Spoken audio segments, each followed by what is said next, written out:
नहीं है, जहाँ नहीं उग रहे तो नहीं, इसका मतलब वहाँ पॉल्यूशन है। दूसरा एसोसिएशन है माइकोराइजा। अगर कुछ फंजाई दूसरे किसी प्लांट की रूट के साथ एसोसिएशन बनाती है, जैसे लिखा fungi with higher plant root, root के साथ एसोसिएशन बनाती है, रूट उन्हें रहने की जगह दे रहा है, शेल्टर प्रोवाइड करा रहा है, और फंजाई उनके लिए न्यूट्रिएंट एब्जॉर्ब करके रख रही है प्लांट की रूट के लिए।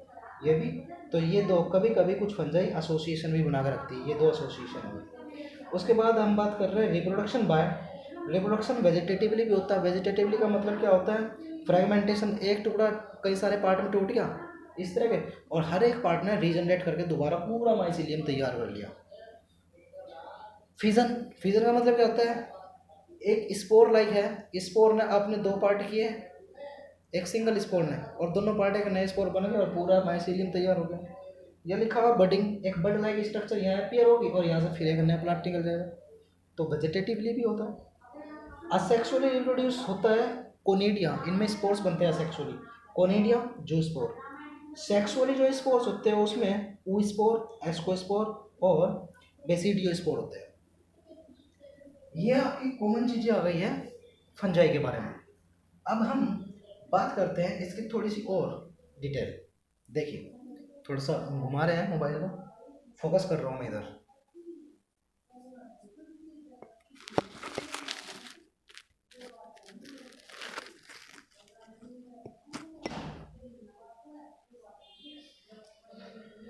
देखिए, सेक्सुअल साइकिल में क्या होता है?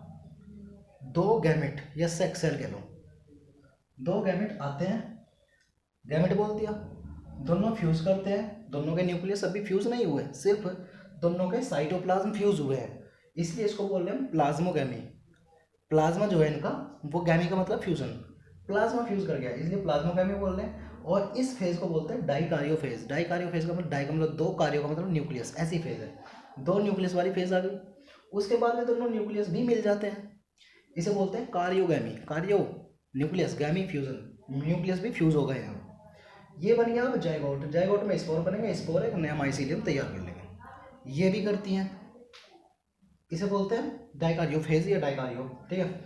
उसके बाद फंजाई की क्लास करते हैं। जब भी आप क्लास करेंगे, इसकी चार क्लास हैं: फाइकोमाइसीड्स, एस्कोमाइसीड्स, बेसिडियोमाइसीड्स और ड्यूटेरोमाइसीड्स 11th लेवल में। जब भी हम कोई क्लास करेंगे, कुछ जनरल चीज़ें हम यहाँ पे, जो जनरल चीज़ें हमने फंजाई की बताई थी वो लिख सकते हैं आप। यहाँ पे हम सिर्फ मेन बात लिख रहे हैं कि इसमें खास बात क्या है फाइकोमाइसीड्स की, ड्यूटेरोमाइसीड्स की क्या है, एस्कोमाइसीड्स की क्या है, बेसिडियोमाइसीड्स की क्या है। तो फाइकोमाइसीड्स की खास बात ये है कि ओब्लिगेट पैरासाइट, मैंने अभी बताया था थोड़ी देर पहले कि सैप्रोबायोटिक, डेड और डिकेइंग ऑर्गेनिक मैटर के ऊपर ग्रोथ करती है, लेकिन यहाँ क्या लिखा? पैरासाइट। पैरासाइट का मतलब किसी दूसरे लिविंग ऑब्जेक्ट से फूड ऑब्टेन करना। ओब्लिगेट का मतलब टोटली, पूरी तरीके से। तो फाइकोसाइट्स के मेंबर जो हैं वो पूरी तरह से पैरासाइट हैं। एसेप्टेट का मतलब सिनोसाइटिक या मल्टीन्यूक्लिएटेड, यानी कि एक ही इस तरह के स्ट्रक्चर में बहुत सारे न्यूक्लियस हैं, वो डिवाइड नहीं हो रखा। Coenocytic, aseptate. असेक्सुअल स्पोर जो, बस ये दो खास बात थी। असेक्सुअल स्पोर जो होते हैं वो जू स्पोर होते हैं और एप्लानोस्पोर होते हैं।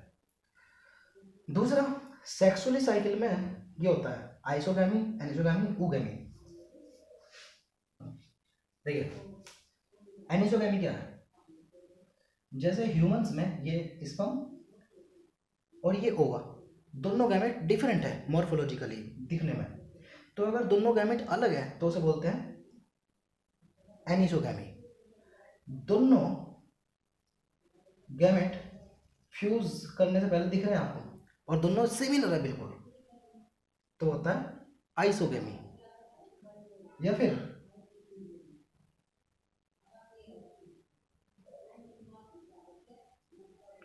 मेल गैमेट छोटा, मोटाइल, मूव करने लायक, female gamete large, non motile. अगर ये फ्यूज करते हैं तो उसे बोलते हैं आप ऊगैमी। तो सेक्सुअल रिप्रोडक्शन इसमें ये तीन तरीके का हो गया। एग्जाम्पल हो गया राइजोपस, म्यूकर, एल्ब्यूजो। दूसरी क्लास करते हैं एस्कोमाइसीड्स। एस्कोमाइसीड्स को कॉमनली कहते हैं हम सैक फंजाई। सैक फंजाई इन्हें क्यों बोल रहे हैं? क्योंकि सैक लाइक स्ट्रक्चर है, thallus like, root, stem, leaves, branch, sporangium वगैरह कुछ नहीं है, सिंपल थैलस लाइक स्ट्रक्चर है। सैक फंजाई बोलते हैं। ये छोटे छोटे वर्ड लिखे हुए हैं।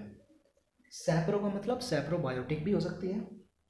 डिकम्पो का मतलब डिकम्पोजर्स भी हैं इनमें, जो ऑर्गेनिक मैटर सड़े हुए गले हुए को ख़त्म करते हैं, न्यूट्रिएंट सप्लाई को या कंटिन्यू करते हैं। जो मिनरल है, जैसे प्लांट में जो मिनरल गए थे, प्लांट में जो मिनरल गए हैं वो मिनरल वापस धरती में ही आने हैं, उन्हें साइकिलिंग में हेल्प कौन कर रहा है, यही करते हैं। जब उन्हें डिकम्पोज करते हैं तो वो मिनरल फिर मिट्टी में आ जाते हैं, फिर प्लांट में चले जाते हैं, प्लांट से एनिमल में, एनिमल से फिर प्लांट में, फिर सॉइल में। ये साइकिलिंग चलती रहती है, उसमें हेल्प कर रहे हैं ये।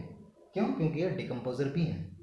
दूसरा है पैरासाइट, दूसरे लिविंग ऑर्गेनिज्म पे ऊपर भी डिपेंड कर सकते हैं, तो पैरासाइट।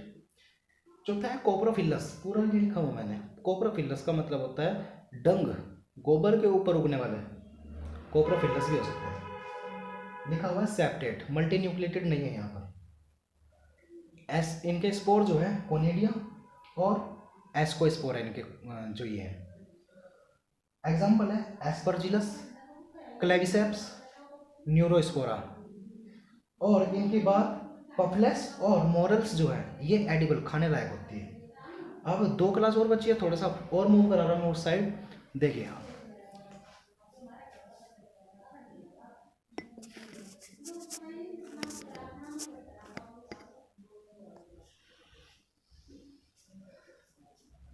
बेसिडियोमाइसिड्स, इनको हम बोलते हैं ब्रैकेट फंजाई।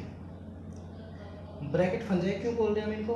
क्योंकि मशरूम जो है ब्रैकेट की तरह से होता है। ब्रैकेट फंजाई कॉज रस्ट और स्मट डिसीज, यानी कि रस्ट और स्मट डिसीज वाले पक्सीनिया और अस्टिलागोसीमा आएंगे। सेप्टेट यूनिन्यूक्लिएटेड होते हैं। असेक्सुअल स्पोर जो इसमें होते हैं मिलते नहीं हैं। सेक्स ऑर्गन भी इसमें अब्सेंट है, सिर्फ वेजिटेटिव रिप्रोडक्शन यहाँ पर होता है, टेक्स प्लेस। एग्जाम्पल है अगेरिकस, जिसे मशरूम बोलते हैं, अस्टिलागो जो स्मट डिसीज करते हैं, पक्सीनिया जो रस्ट डिसीज करते हैं। चौथी क्लास है ड्यूटेरोमाइसिड्स, इन्हें बोलते हैं इम्परफेक्ट फंजाई, परफेक्ट नहीं है। क्यों? Only asexual reproduction takes place, asexual reproduction होता है, सेक्सुअल वेजिटेटिव नहीं।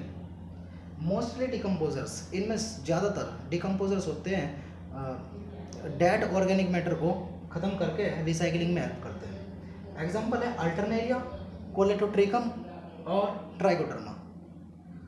अब आपके 3 किंगडम हुए हैं, मोनेरा, प्रोटिस्टा, फंजाई। बचता है आपका प्लेंटी और एनिमेलिया। तीसरा चैप्टर पूरा प्लेंटी का है, चौथा चैप्टर पूरा एनिमेलिया का है। तो जब वो हमें डिटेल में पढ़ना ही है तो हम यहाँ इस बायोलॉजिकल क्लासिफिकेशन में क्यों पढ़े? तो नेक्स्ट जो वीडियो बनेगी वो 3rd चैप्टर की बनेगी और उसमें प्लेंटी शुरू करेंगे। प्लेंटी जब पढ़ना ही है तो पूरा डिटेल में पढ़ो, ठीक है? तो वहीं से शुरू करेंगे। इसके रिलेटेड कोई क्वेश्चन है कमेंट बॉक्स में आइए और पूछिए। जय श्री राम।